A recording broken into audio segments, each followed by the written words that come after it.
আসসালামু আলাইকুম এভরিওয়ান। চাঁদপুর জেলার শাহরাস্তি উপজেলায় অসংখ্য উদ্যোক্তা রয়েছে। তাদের মধ্যে আমাদের জনাব আমির হোসেন ভাই একজন উদীয়মান উদ্যোক্তা। আজকে আমরা ওনার যে আদর্শ একটি পোল্ট্রি খামার আছে সেই খামার সম্পর্কে আপনাদেরকে কিছু ধারণা দেব এবং ওনার সাথে কথা বলবো। আসেন। আমাদের বাজারে যে ডিমগুলো আমরা প্রতিনিয়ত খেয়ে থাকি বা ব্যবহার করে থাকি, সেই ডিমগুলো, এই মুরগিগুলো হচ্ছে সোনালী মুরগি। এই ডিমগুলো প্রতিনিয়ত এই মুরগিগুলো দিয়ে থাকে।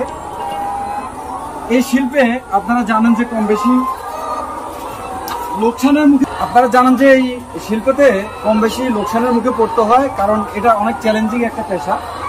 তারপরেও আমাদের বড় ভাই এই পেশাটাকে স্বাচ্ছন্দ্য হিসেবে গ্রহণ করে নিয়েছে। আসসালামু আলাইকুম আমির ভাই, ভালো আছেন?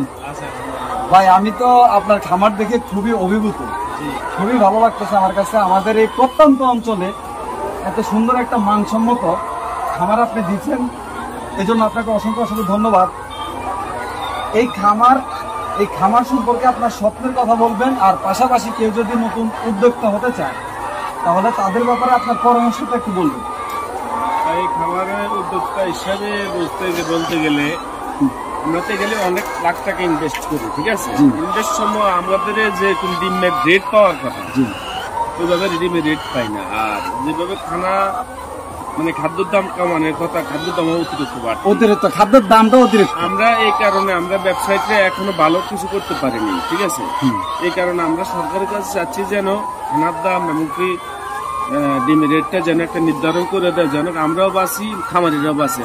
এরপর যারা ডিম বেচে পাইকারি এরাও লাভ করে, কিন্তু আমরা উদ্যোক্তারা কিন্তু লাভ করতে পারি না। আমরা লস দিতে দিতে আমাদের এই পর্যন্ত আমরা এখানে আসছি ভাই। আমরা লস দিলে তো এভাবে দেশ ধ্বংস হয়ে যাবে, ব্যবসা বন্ধ হয়ে যাবে, সবাই খামার করবে না। সরকারের দৃষ্টি আকর্ষণ করছি যেন আমাদের অন্তত আমাদের দিকে ওনারা তাকায় দেখে যেন ব্যবসাটা টিকে থাকে, আমরা যেন ছেলে মেয়ে নিয়ে সেটা ডাইল ভাত খেতে পারি। 40 লাখ টাকার উপরে মোটামুটি প্রত্যন্ত অঞ্চলে 40 লক্ষ টাকার বেশি প্রায় উনি এখানে ইনভেস্ট করেছে। আমি যারা নতুন খামারি হতে চান আপনাদের কাছে আমার অনুরোধ বলেন এবং পরামর্শ বলেন আমির ভাইয়ের পক্ষ থেকে যে আপনারা শুরু করেন। আপনারা যে পর্যন্ত শুরু করবেন না সে পর্যন্ত আপনারা সাহস পাবেন না, ঠিক কিনা? হ্যাঁ, শুরু করতে হবে। যে কোনো জিনিস যদি আপনি শুরুই না করেন তাহলে আপনি সেটার মজা বুঝতে পারবেন না। আচ্ছা ভাই, এই যে মুরগিগুলো লালন পালন করেন এগুলোর বর্তমান মার্কেট প্রাইস কেমন? ডিমকে আপনি পাইকারি কি হিসাবে বিক্রি করেন?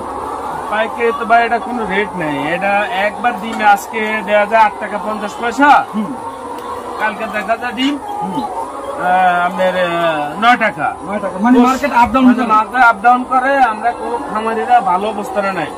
আমরা ভালো অবস্থানে নাই।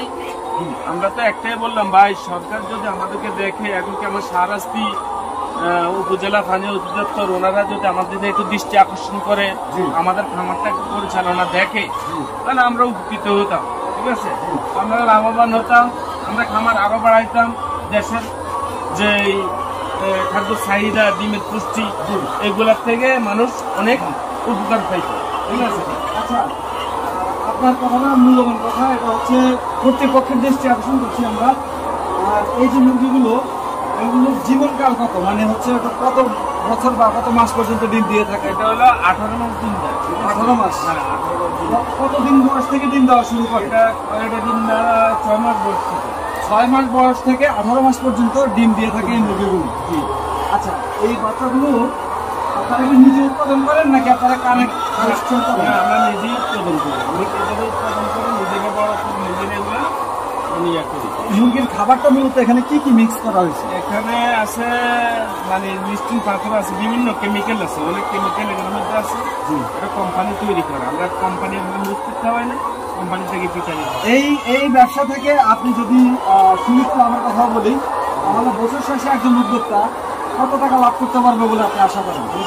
একটা উদ্যোক্তা 6 লাখ টাকা লাভ করতে পারবে, কিন্তু যে এখন যে পরিস্থিতি, এই পরিস্থিতিতে লাভটা তুলে থাক খামারের লস। মূলত পোল্ট্রি ব্যবসায় আপনি লাভবান হতে পারবেন যদি বাজারটা নিয়ন্ত্রণ করা যায়। বিশেষ করে মুরগি যে খাদ্যটা আছে, ওই খাদ্য এবং মুরগির যে ওষুধপত্রের ব্যাপার সেটা আছে, এবং কৃষি অধিদপ্তরের যে সহযোগিতার ব্যাপারটা আছে সরকারের পক্ষ থেকে, সেটা যদি কন্টিনিউ করা হয় তাহলে একটা ছোটখাটো খামার থেকে বছরে 8 থেকে 10 লাখ টাকা একজন খামারি কিন্তু আপনার ইনকাম করতে পারবে। কিন্তু বর্তমান যে পরিস্থিতি, সে পরিস্থিতি অনুযায়ী খামারিরা কিন্তু আস্তে আস্তে নিরুৎসাহিত হচ্ছে এই ব্যবসা গুটিয়ে নেওয়ার জন্য।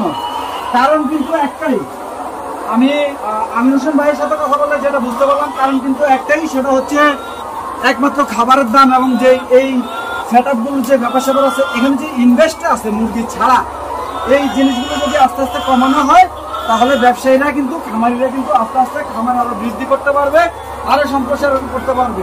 আপনি দেখতে পাচ্ছেন এখানে 2 লেয়ারের একটা খামার, বিশাল খামার, আমি বলবো যে গ্রাম অঞ্চল অনুযায়ী একটা বিশাল খামার।